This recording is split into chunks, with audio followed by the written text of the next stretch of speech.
Hi, I'm Emmy, and I am making this channel to um, help bring awareness to Lyme disease, to also just talk about my life and things that I've done. I've had kind of an interesting life, met a lot of great people, but there's, you know, uh, peaks and valleys, how it goes. And I'm 50 years old. I have an English bulldog, Thelma. She turned 5. She is the sweetest little dog. Well, she's not little, there's nothing little about her. She's a big potato with legs, but you'll see her. She's just over to the left there. And so I also, I guess I'll just start it off as because I'm completely winging this. I keep waiting. Oh, when am I gonna put it off? And I need to do the just all the excuses. So I decided to just make a video and get started and just throw it out there. Let's see. I guess I'd give a quick synopsis of my childhood, I guess, me. So I was born in Worcester, Massachusetts, and starting out strong here. Both of my parents had substance abuse problems, so I, at 4 years old, went to live with my grandmother, who is my mother's mother, and she was the youngest of 12 children in Germany, and she was the most wonderful, amazing person. And I only had her until I was 11, but that was the only unconditional love I ever had from an adult, as a child in any way. And family wise or anything like that, nobody's loved me or made me feel that way. She was just amazing, and her name was Augusta, but her nickname, everyone called her Gussie. And so if I had ever had kids, of course I was going to name one of them after my sweet grandmother, who was a cooker. And I was always just really thin, like so thin, like people like, oh my god, you're so skinny, you make me sick. I'm like, I can't help it, like I eat, you see. Some days you'll have calves and they'll grow in, and we all like have certain things, and but then there's like much bigger things that I think are much more important that I wish I had. But just so let's see. So at 4, I went to live with my grandmother, and when she was 10, she was diagnosed with colon cancer. So my uncle came out from Las Vegas. Her sister Anna is the mother of Siegfried and Roy. It's Roy's mother. So Roy is my second cousin, I guess. I'm not sure. I went there every summer. We went every summer when I lived with my grandmother. And then in my later years, I was living in New York City, and I was waitressing at the Rodeo Bar on 27th and 3rd. I have no idea if it's still there. It was a great place to work because it had many different places. It was a corporation, so there were different restaurants, but all around the city. And I had full medical and dental through my waitressing job. It was just crazy. And it was so easy. Lots of people took off for months or a year or whatever, and still come back and have their job. And just a really great group of people. I was really fortunate. That was my first waitressing job ever.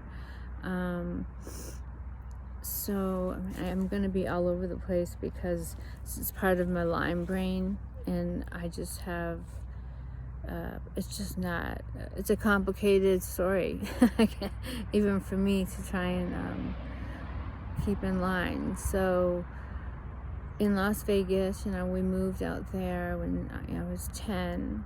So when my grandmother was sick, because they said that the good weather would, help her feel better. And she died a year later. And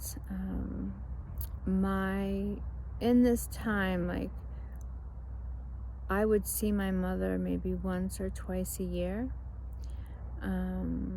And I had 3 stepbrothers, and the oldest one, Jesse, I would see him when they would come over, and which, again, it wasn't very many times.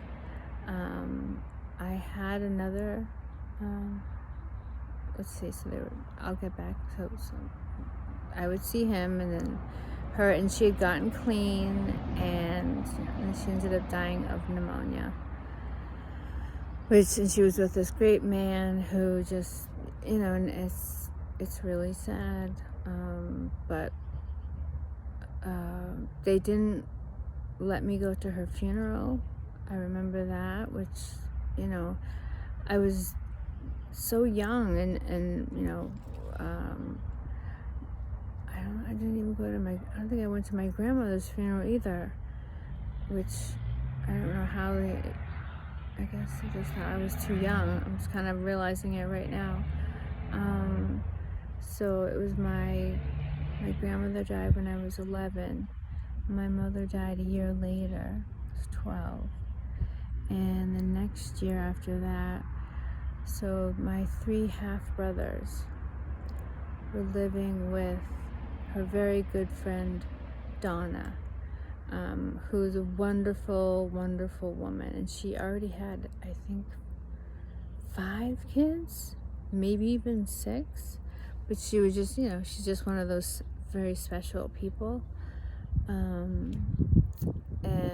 But unfortunately, so, when I was 11, my grandmother died, my mother died the year later. The year after that, my youngest half-brother was hit by a car and died, and I never got to meet him.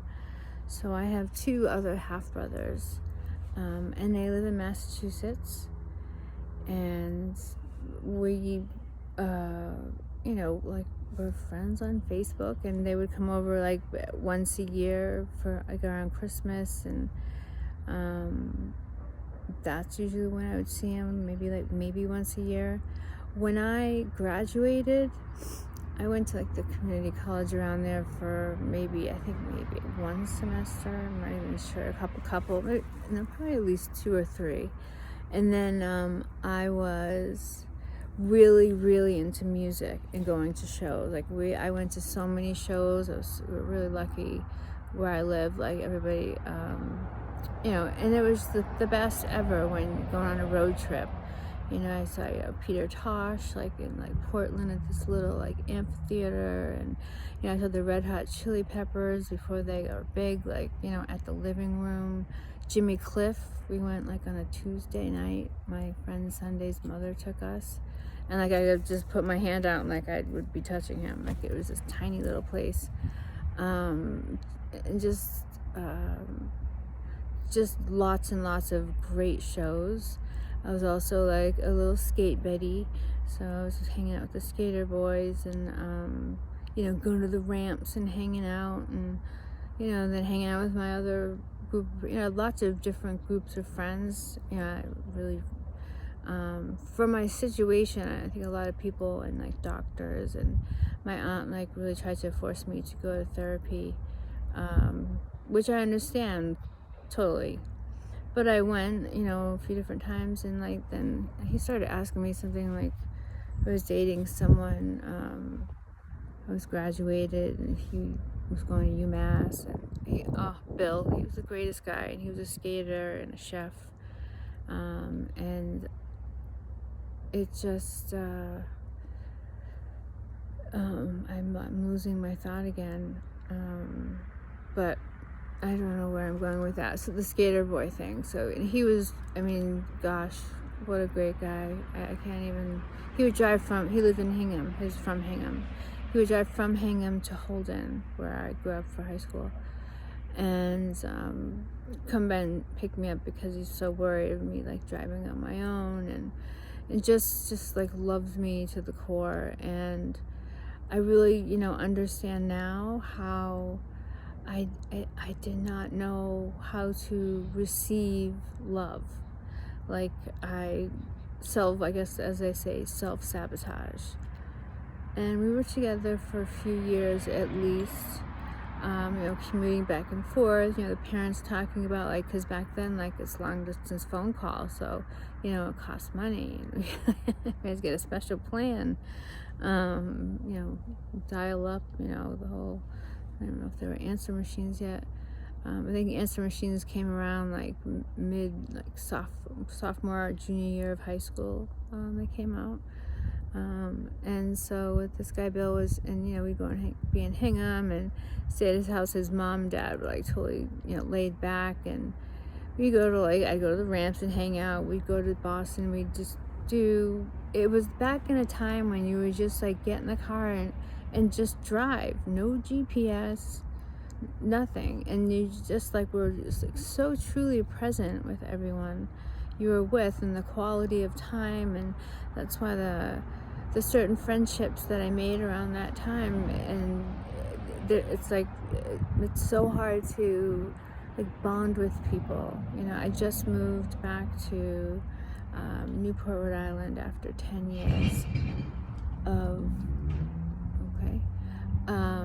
being kind of stuck in Florida because I was so sick with my Lyme disease, and I believe I was living in mold. So, and I also was in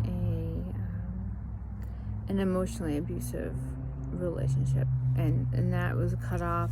Like we broke up, but I still, we still ended up, roommates. We didn't. And it was still, everything I did was wrong. If I touched the thermostat, there's like funny little skits lately that, should you touch this for some movie like Will Ferrell, like, who touched the thermostat?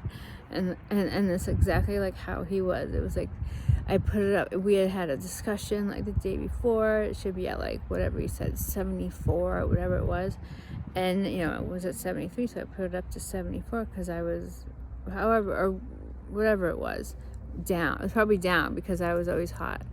And I mean, you would have thought I keyed his car, and he's really mellow usually, but the big problem with him is he's really lazy. He just doesn't like to be social. Like, he's completely freaked out by doctors and hospitals and things like that. So that was like my whole life, like has been like so much of it.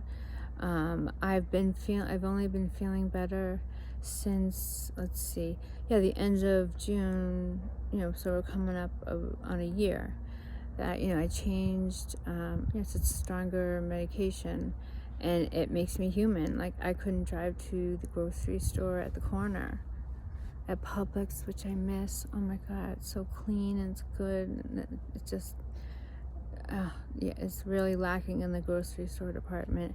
And then like living on an island, like you get islanditis, like, oh my God, I have to go over the bridge, I really have to go, oh my God. It's like it's the dumbest thing, but it totally happens. And what's sad is when coming back, it's changed a lot through, because of COVID. A lot of things are gone, and there's like these new things, but there's also a lot of the locals don't live here anymore because they can't afford it. It's like so unbelievably ridiculous. They're having like troubles with staff, and everybody's doing the Airbnb because, Newport is, and I lived here for 20 years prior to coming back this time. And anytime I talked about it, people could tell, like, you really miss it, don't you? And I was like, I do. It's just aesthetically gorgeous. And everything is like so close, and like even if you can always see your friends and get together and go on a walk, and it's just it's totally community. Like, people help each other out, if and it's not like you have to like exchange money. Like, it's my friend, one of my best friends, Jay. he had said it. He had like an after hours, and we went, you know, at his house with some friends and this hockey player. It was like maybe 6 of us, and he was saying like back when we were, he's like 2 years younger than I am. He's 48, and he was saying like back then it was like the movie Dogtown, but like probably even like more intense, because we all went to Second Beach, Surfer's End. We're there all day long, and then we like figured out where the party was that night, you know. And everybody's a surfer, skater, and so we were all just chill, and we all got along. Like it was just magical, you know. Back when you could just get an apartment, and you know, like I feel so bad for this generation that you can't just think like, I'm gonna graduate and I can go get, you know, an apartment with like my friends, you know, like right away, which, you know, that's exactly what I did. I was straight out of there, because it's just impossible even for like adults. Like you just, it's a different, very different world. And plus for the past 10 years I've been mostly bedridden, so kind of definitely missed out. But there's no negative in this, because I'm so grateful for the life that I did live beforehand, because I did live life to the fullest. Things just like, I was very lucky. I can't imagine if I actually tried. Like, you know, I was a little skate Betty, and so I, you know, get asked, you know, to be in this mag. I was in like Vibe magazine, full page. Like it was when it just was coming out. Like Rosie Perez was on the corner. I was 21 years old. So crazy. And I saw how there's, you know, a woman dressing us, like the fashion stylist, and I'm like, oh my God, that's like, I didn't even know that was a job. That's like my ideal, you know, dream job. I would love to do that. And my friend Turtle, you know, I was good friends with Patty Wilson, who's, you know, was one of the top 5 stylists at the time, and I ended up assisting her. My first shoot, it was print, so it was with Tatum O'Neal, and she was not in a good place at that time. She had her boyfriend there, and it was like, you know, it was kind of sad. But that was my first job, and everybody we worked with was, you know, a celebrity in some sort, and I don't get impressed by that stuff. I don't act different or weird or anything. And I've, you know, I mean, I've even been in Diana Ross's apartment, you know, because I had to do a return, and when I came back, and Tracy Ross was there, and we're like chatting for a little while. Like, you know, like there's a lot of times, a lot of like things like that where I'm like, am I really experiencing this, you know? And so, I mean, this, you know, oh, here's Miss Thelma. Thelma, can you say hello, you beautiful lady? Huh? This is her first time being in cool weather. She loves to play. I've had many different bulldogs throughout my life. I've had many bulldogs, and I've bred them, and I bred them with my ex, and they're just like special little creatures. They're just I don't know. And they're either, oh, you're stuck. They're either like like my last bulldog Rhonda was like a little Buddha, because she was so still and calm. She didn't bark, she didn't jump, I was living in, we're back and forth with my ex Neil. We had a place in Newport and a place in New York, and we were down in Soho to pick her up, and I had just gotten Rhonda, and, you know, around Canal Street, and his ex, we were going to pick up his daughter, had a baby jogger stroller that I guess, you know, her daughter just didn't like going in, so we ended up putting Rhonda in that. And she loved it. And so when we moved to Newport, she would just like go, you know, I could leave the door open. She never was on a leash. ever. Like if I put one on her, she'd be like, "What the hell are you doing, lady?" She just wore scarves. That was her signature. You know, even in New York City, she could walk off the leash, and when we would cross, she'd sit and wait, and I'd be like, "Okay, go, go, go, go, go, go," and she'd actually like run. It was like the only time you see her running. She was a very special dog, and everybody here in Newport knew her. And my friend Tommy, who is a local here, he's born and raised. When she was a puppy, and I really didn't know him, it was just kind of like, out of the sky, he had called and asked, is it okay? Like, I, would love to like take Thelma to the park. And I said, sure, why not? So what ended up after that, was anytime I was working or I was at school, because I went to night school to get my license to do hair. I never locked my door ever. And I lived above like all the restaurants and all, everything on Broadway in Newport. It was the best. It was in the 4th floor. It was like the birdhouse, had the best energy ever, lighting. There was a deck off of it, so everyone would, go up there and watch the fireworks. Even if I wasn't there, I didn't care. It was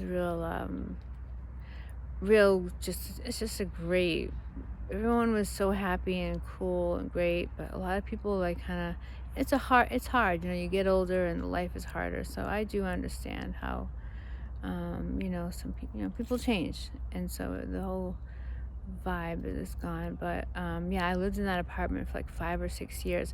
I had the greatest neighbors below me, like Jimmy and Mark lived there, and I was a total like crazy person about people parking in our parking spots, because we had our parking behind all the restaurants. There was only like a couple spots for us, and then everyone, certain ones for the restaurants. And I'd always go in, and they knew I was like a crazy lady, and I had my landlord send a letter, fax in a letter saying I had permission to tow anyone. So, it was kind of it was funny, a couple times, but I'd go in and I'd try and find whoever it was to just move their car. But one time I actually had one towed away, and it was one of the restaurants downstairs below us. I won't say who it was because that's not nice. But he like totally freaked out on me, like, for doing that. And on top of it, like, the spaces like go like this, and his like uncle park like this, like it was just really weird. So yeah, he was upset, but that was a really long time ago, and I actually just saw him a few weeks ago out at the cookhouse, and it's all good. He's a good guy. Other than that, we got along fine, great. It was and so let's see. The reason why I moved from New York City to Newport was I would. Oh God, we have to go back a little. So when I was waitressing at Albuquerque in the rodeo bar, I was working in the rodeo bar as the rodeo wench. Like, there's like peanuts, and you just throw it on the floor, and there was like rockabilly bands and things like that playing. It was really, and there was like a horse trailer for the bar. And this woman asked me what size shoe I had, and I told her 6.5 and 7. She said, "Oh, would you be interested in being a shoe model?" And I said, "Sure, why not?" So I went in to corporate and interviewed, and got the job, and it was for Sam and Libby. So I did 4 shows in Vegas a year, and 2 in New York. 4 shows in New York and 2 shows in Vegas. All expenses paid, and then I ended up hiring the models, pulling all the wardrobe. The head of ladies division, Robin, maybe I shouldn't. Robin, she was one of those people like, don't want to be on our bad side. very strong personality, and she'll just tell you like it, like no filter. And she'd say, Emmy, if anyone says anything at all, you tell me and I'll take care of it for you. I have this thing where I seem to get along with very difficult women. I have a very strong personality, which I feel like I've definitely softened in the last years. But, confrontation was not an issue for me at all. Like, like in high school, like, who said what? Which one? Show me, tell me which one. Point them out. But it's, I don't know. I'm going all over the place.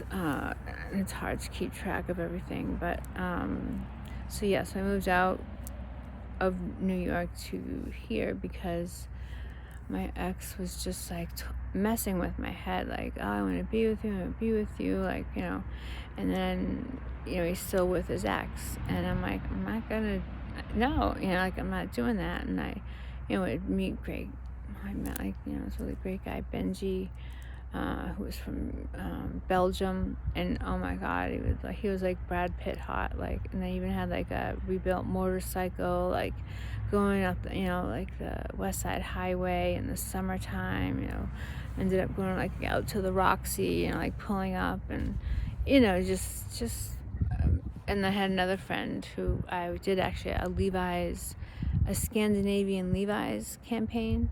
And he was the hair guy, and he opened a salon. He had a salon in the West Village in Chelsea.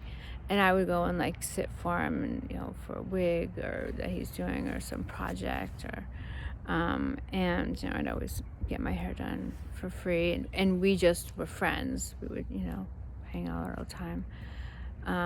He was a good guy. He's Bobby Racine. He's way up there in the sense of I think he had like a L'Oreal like contract, and he does all the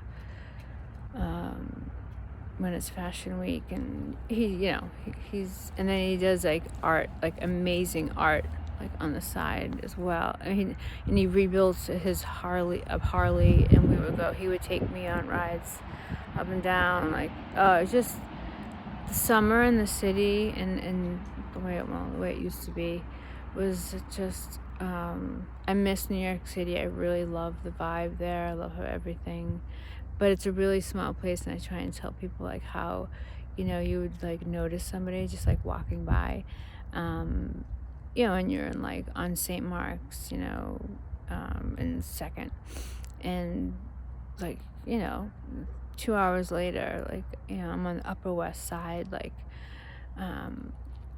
in the 80s, off Central Park on the West Side, and there I am in the same car, like the same subway car, it's just, and even like with parties, like there's certain groups, like back then it was before Giuliani, and you wouldn't find out to the party till it was that day, and it was like it's the green door, like which it was awesome. Like do I miss those days of just it was sketchy, but I was lucky. I never had any issues.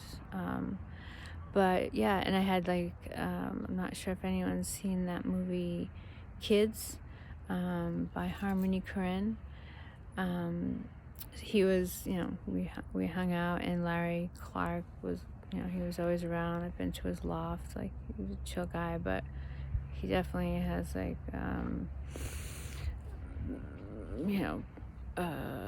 has an affinity for young boys. I'll try and say it as politely as possible. So and Harmony didn't really skate. He kind of did, but not really. He is just acted like really stupid, and like as his persona kind of thing. I don't know. I don't have anything against him. Like we never, it was just, he wasn't like whatever. So, but Justin, who is Casper, who's the lead in the movie, I lived on 13th between 2nd and 3rd, like on the 4th floor, and he lived like, directly across, like the exact apartment, like right across with Mike, who was a great guy too. He was a skater, so like all this, you could hear it coming, all the skaters, you know, meeting up, and we'll go down to like Astor Cube and like skate down to Brooklyn Banks, and then at night like we'd like go to drive skate up to Time Life, Midtown, and God, just I mean, I couldn't be more grateful for the time and all the experiences. Like, I was on a TV show. Like, they stopped me on my way to Washington Square Park. Like, I was, so, I assisted Patty Wilson, but I was also getting gigs on my own. And I was doing the cover for, oh no, that was a different one. I did, it was the artist was Adolf the Assassin. It was this rapper. I had never, kind of had heard of who he was, but I wasn't that familiar. But I was really lucky because I knew all of the, all those like cool little skate brands were coming out, like, PNB and all that stuff. So I, pulled the wardrobe, and, I know how to act, I guess. It's just,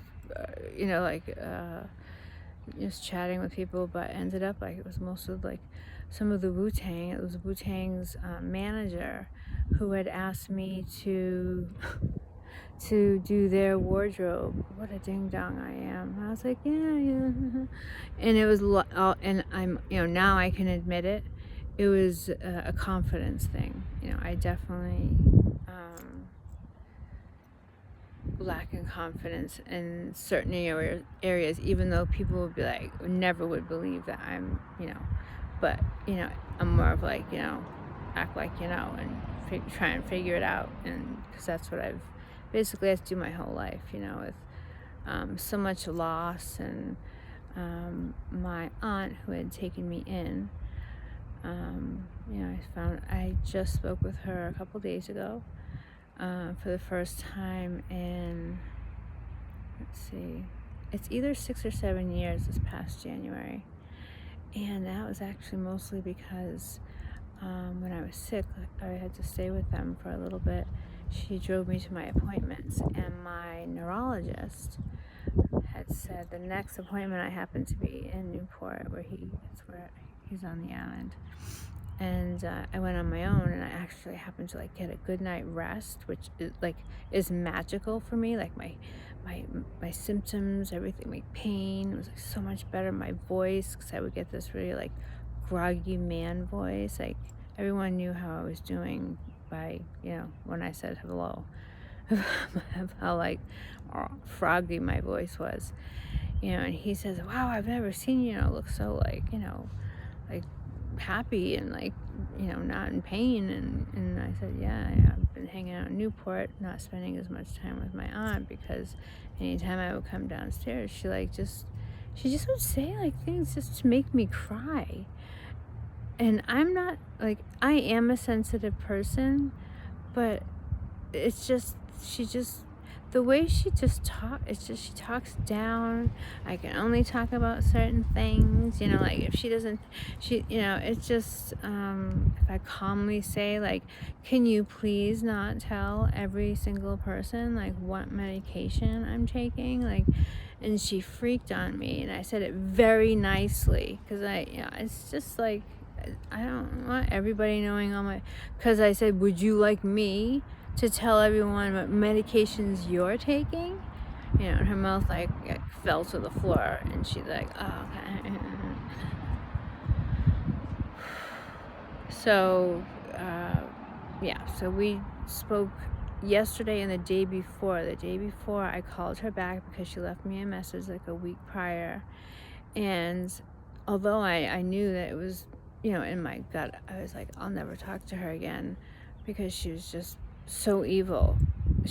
And it physically affects me. Like, it's unbelievable. It totally makes me sick. It's what a real thing that is.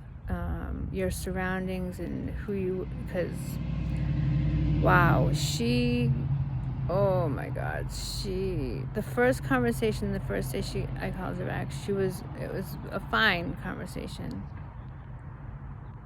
She had said she wanted to maybe get together, and I was like, huh.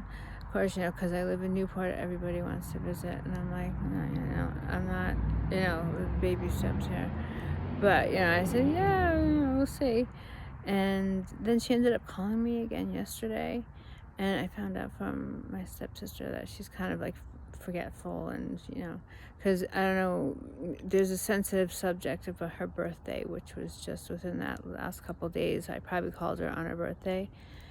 I didn't say anything because when I was living in New York, I missed it one year, and oh my God, you would have thought, I don't even know, but like it was, what a baby. Like she's, what a, just such an, like when, like, like, of course we're all being woke to, narcissists and that kind of stuff. And, it took me for this doctor to say to me, Emmy, you need to stay away from her at all costs because she's trying to keep you sick. She has borderline personality disorder, for sure. Because every neurologist has a psychiatry degree. And because I said, I was like, she's trying to tell me that I have that. And I'm like, I didn't know, like, you were, a doctor. Like, you know what I mean? Like, I go to every doctor. Went to every specialist, everything, trying to figure out, what was wrong with me. So yeah, she said stay away from her. She was rolling her eyes the entire time because I had taken a video. They had gone away, and I was staying at their house because I was so ill. I couldn't even sometimes make it down the stairs. The ambulance called multiple times, and she would always say, like, oh, you're always trying to ruin my vacation and ruin the holidays and ruin my birthday. Like I sit there and plan it out. The thing is it has nothing to, my illness has nothing to do with her. I didn't say anything about her. I just was showing like what an emotional Herxheimer reaction looks like. Because when you treat Lyme, it's similar to chemotherapy. You get worse before you get better. And it can affect you emotionally. It affects everyone different. And this time was definitely an emotional one. And I was home alone and I lived in the middle of nowhere in Massachusetts. And so I don't know what possessed me, but I picked it up and I just said, I'm going through it. And I was like, sobbing, crying, like, I had some male friends say that they couldn't even listen to the video for like a few days because the anguish in my face was so disturbing, because they've never seen me like that. And I think I got something like 9,000 views in a week. Because I think people, and still a lot of people, don't know how serious Lyme disease can be, and you never just get Lyme disease, you get a whole list of co-infections, and then if you have gene mutations, and then that's fine. It is actually, I watched a lecture, I think he was a psychologist, but it's just, he said it was the most complicated bacteria known to man. There is no cure. You have to manage and maintain. Some people, if they catch it quickly, there's I remember him saying something about 20% of people won't get it because of this, if they don't have this. It's a trauma can totally bring it out for full force, and that trauma for me was losing my last bulldog. It was very, very sudden. We woke up, she went to have a drink of water, her back legs spread, started falling down, and so I picked her up by her waist, and she started peeing. That was oh my God. So I rushed her to the vet, and she had internal bleeding and a tumor on her spleen. She was 2 weeks shy of 10. I had just moved back from Palm Beach, and I was with my ex-boyfriend Coleman was like amazing, just amazing, and it's just really sad that it didn't work out because of like circumstances, not us not like loving each other. Like he, what a gentleman, so handsome, has greatest parents. We met at a actually, it wasn't even a dinner party. It was just at a friend's, and we ended up, sitting out in the back patio playing some kind of.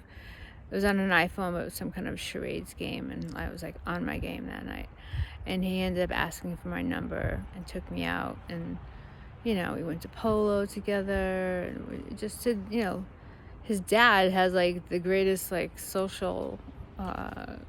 See, he's more social and goes to these amazing parties. And he's got to be 70 at least. He's still modeling and doing stuff. He was an actor, and he's had quite an interesting life. And he's great, so, and I actually met him out at the, I went to the New Year's Eve Coconuts Ball, and that's where I met another person at the dinner party who,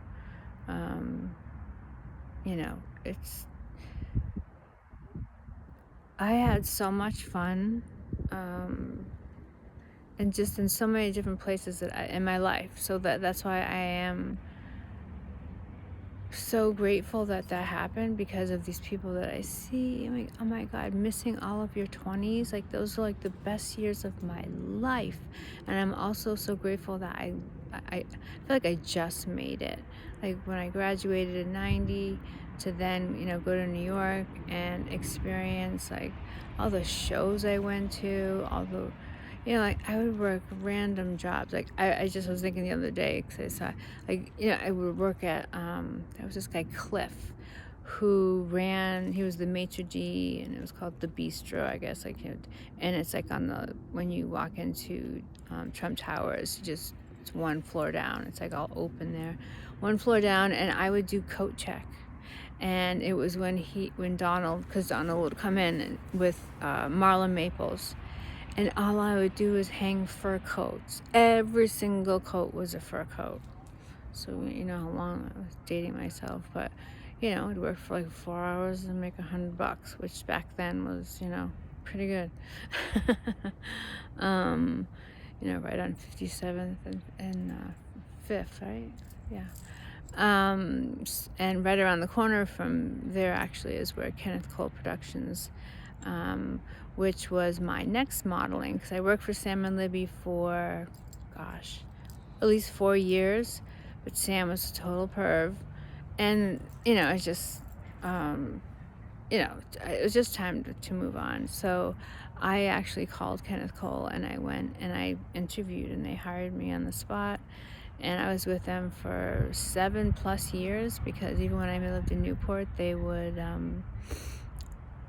have me come in, all expenses paid. I think I stayed at the Standard, not sure. And I had just started dating like the love of my life, Tim, who just passed away on December 22nd, his 50th birthday of cancer. 3.5 years, and he was dating this girl who I know from hanging out in Newport, and she's a really nice girl. She has a twin sister, and I reached out to her, and she was very gracious, and because I really felt for it. But I posted a lot of pictures, because we spent a lot of our lives together, and we did everything together, just everything. And so and I just wanted to tell her, like, I'm not trying to, like, but everyone was really, really happy to, like, see those pictures of Tim, like, smiling and happy still. And, he was a doer. Like, he was just great. And I feel for her so much. I can't imagine, like, being, like, in love, like, and then having that person die, like, that. I feel my heart like bleeds for her. Like, I it's so sad. It's and it's unbelievable, you know. You just never know, because he,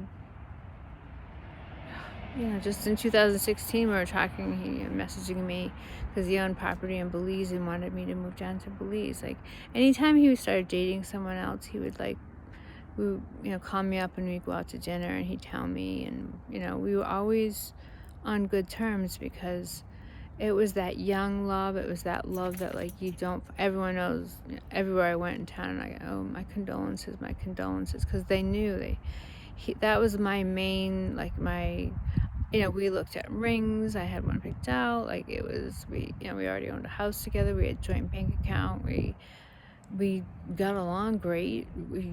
It was he's the greatest parents ever. Oh my gosh, so great. And I'm still like, I was getting ready to go to the service and I couldn't go because I passed out, and I must have landed on a table, because it was like my spine. It was like all these cuts all on my spine. It was pouring rain, and I'm like, who am I gonna like call to go over? And it was over the bridge, you know, again, it's far in Narragansett, to take me to it was, I feel awful that I didn't go. Like it's something that's gonna haunt me. I know it. It happened with my good friend Faina as well. I was at that was different. I was too ill to travel. I was too ill, and I also like had all like they had her spiritual. She was so smart and so good about working on herself and doing that, and she had amazing friends because she just was a really just an amazing, special, smart person, you know, that I could call, and you know, I'd be like, Faina, and she's like, Emmy, do I really need to answer that question? I think you know, she's just being very straight. And I was like, I know, okay. And like, you know, she just, yeah, she introduced me to some of the most interesting people. And we met, actually, because we both worked for Patty Wilson. So when I was living in Newport, she would, you know, I'd come to New York, and like, I was actually at my friend Zach Gold's, who I went to high school with, who is a photographer, and he had a loft right on like Broadway below Canal at the corner of Walker. And you know, there's people hanging out there shooting and stuff like that. And I was like, Fana had called me and said, oh, you want to like go, you know, do fittings for the Dolce and Gabbana campaign, like with Stephen, you know, it's at Stephen Meisel's studio. It's in the West Village. And I was like, sure, you know, because that few hours paid for like my parking and like plus like everything. And the people there were like, how did you get that job? You know, and it's like I am so grateful for all the great friends I've made. And I've been losing friends, which to you know, passing away, but also I lost a lot of friends when I got sick.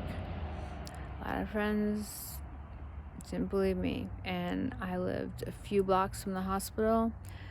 And it's a very like tiny little place where you could just zoom around here and there. And, so I could always like call someone to just drop me off at the hospital and then pick me up, which I'm making it like just whatever, but I'm puking, I'm shaking, I fall out of my wheelchair, like my vitals are like off the charts.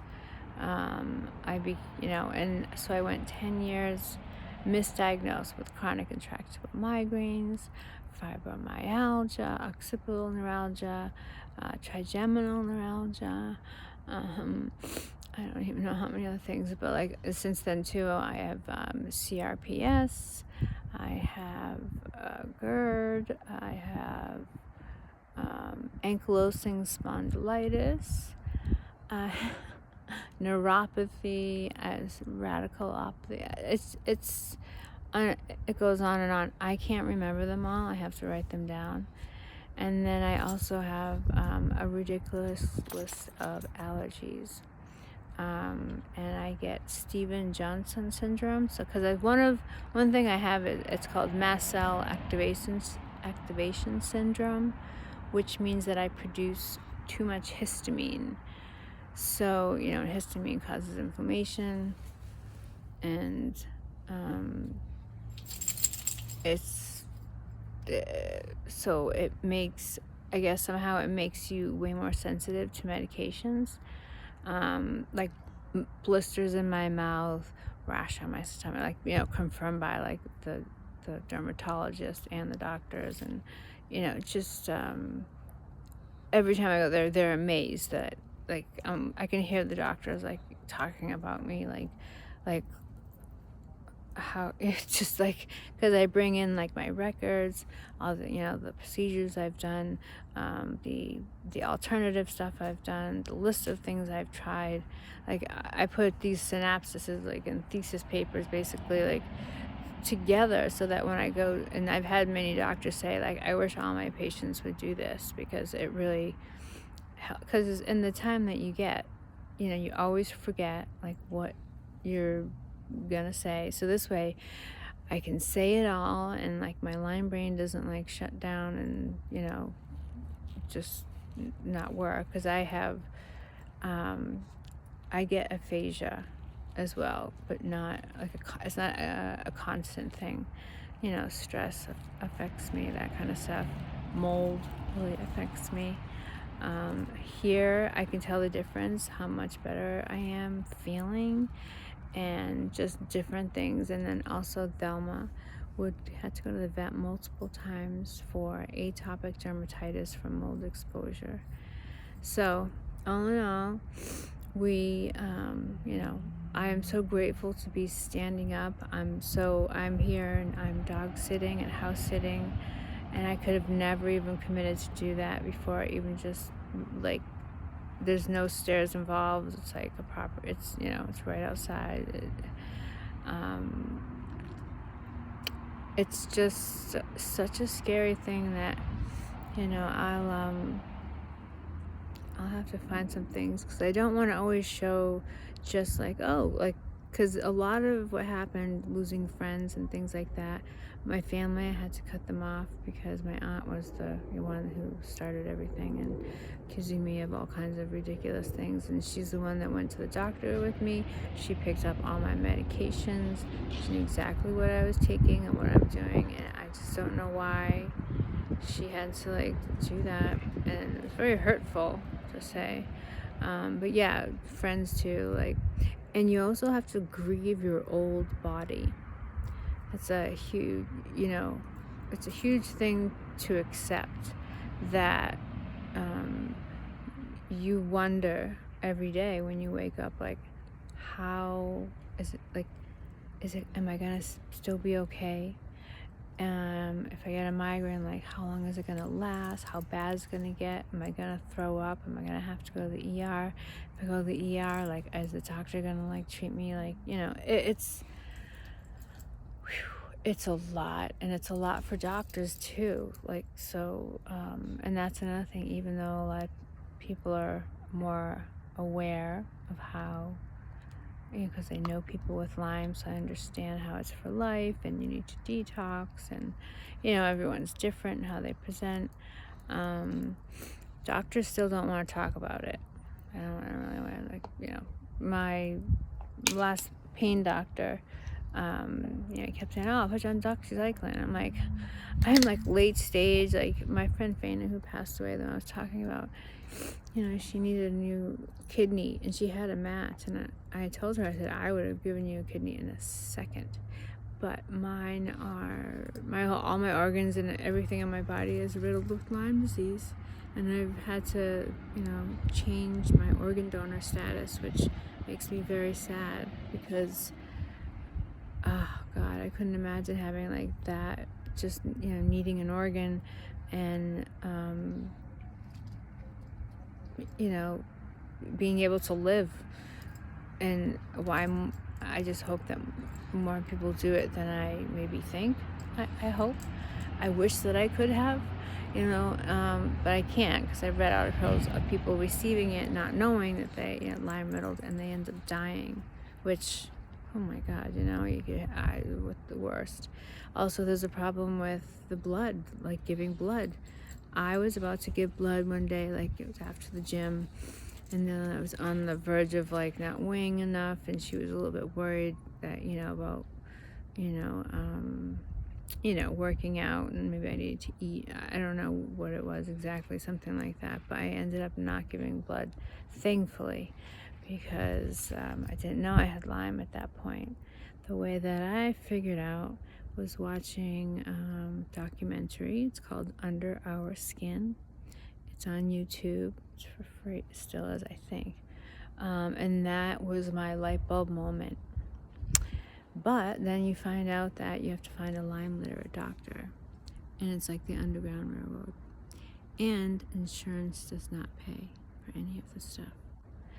So I ended up having a brain SPECT scan done.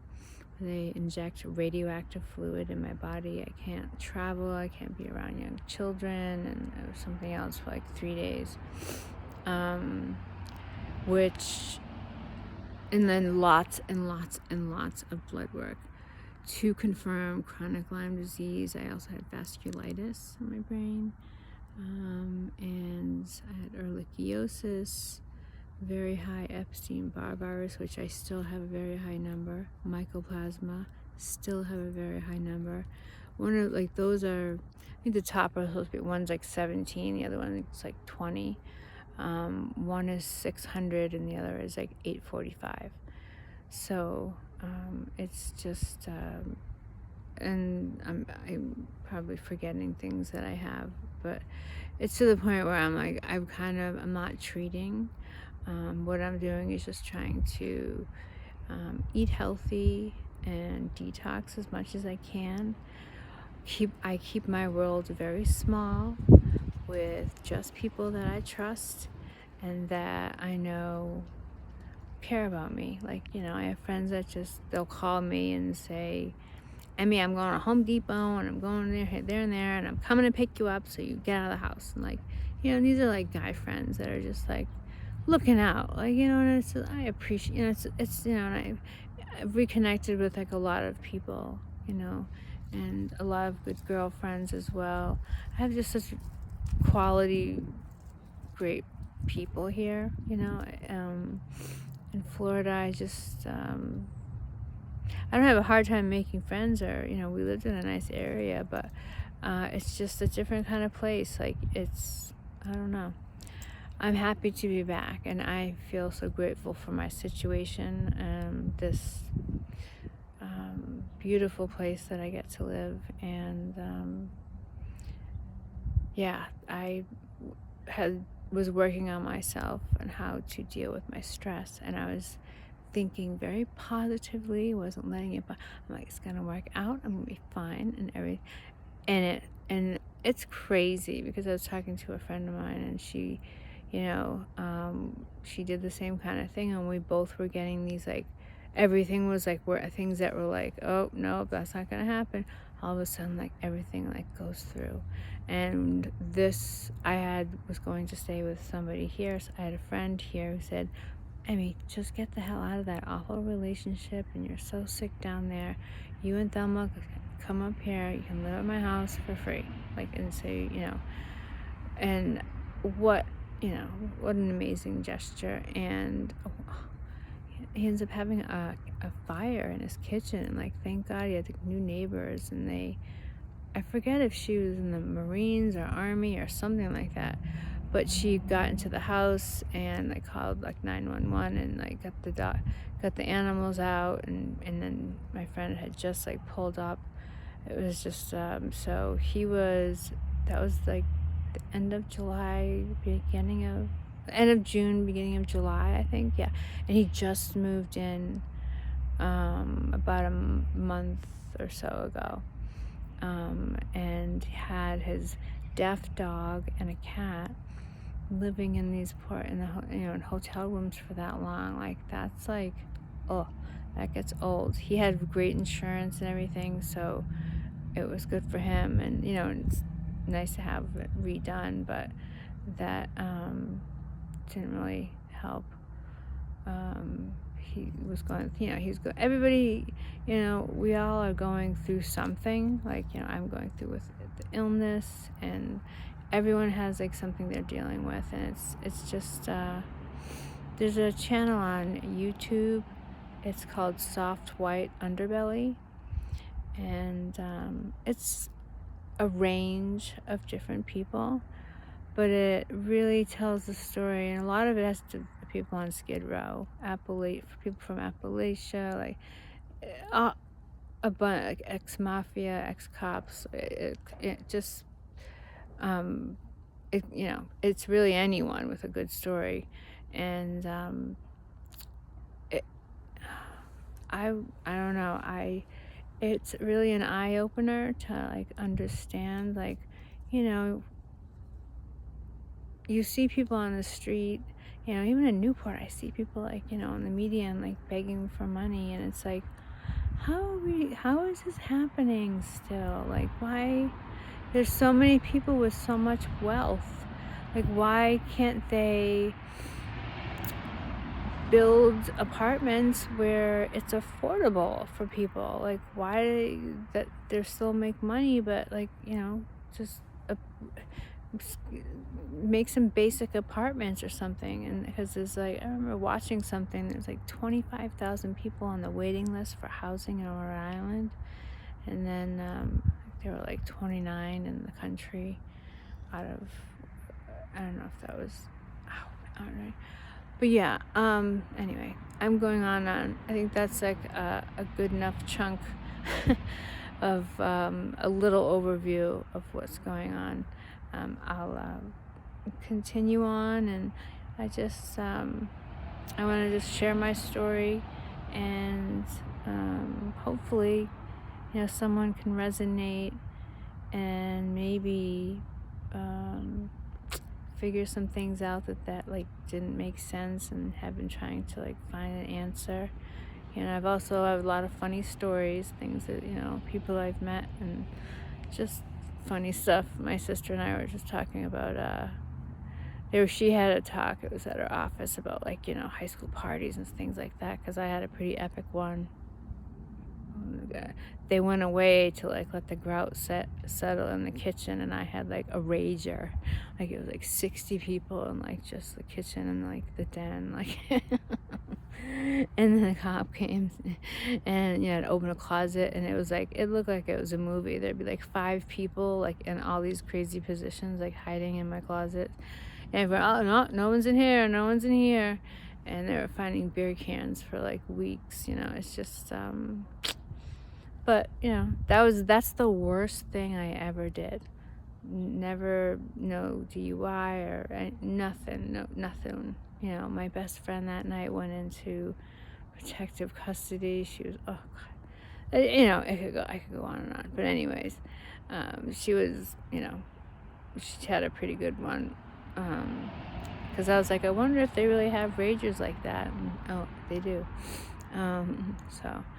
But anyway, I'm gonna leave it there for now, and yeah, I'm just excited to to share my life and my stories. I really didn't let anyone know like what my childhood, what my circumstances were. I never talked about it because I didn't want anyone to pity me. And I made a choice, to have good friends. I was always out doing stuff, and I was at my friend Sue's house so much that like I'd have to do, oh, I'm having a back spasm. I'd have to do chores.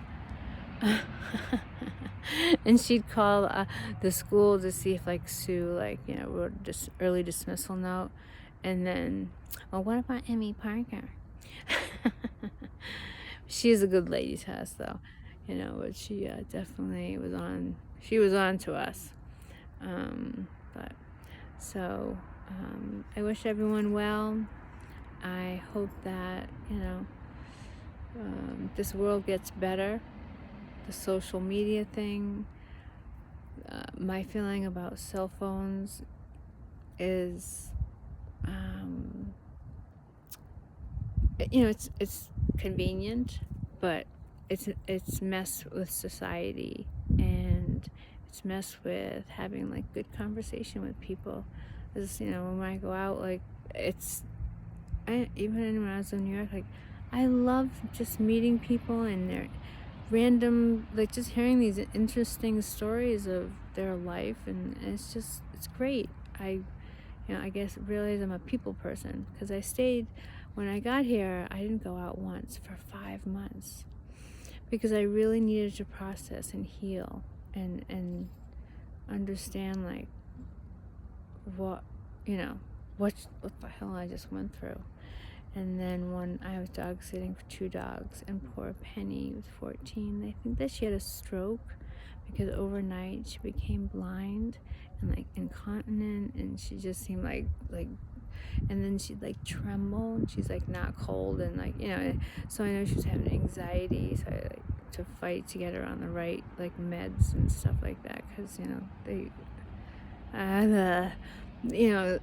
this whole opioid crisis is terrible, but like denying the people that actually need it is dangerous, because I think a lot of people that pain makes you crazy.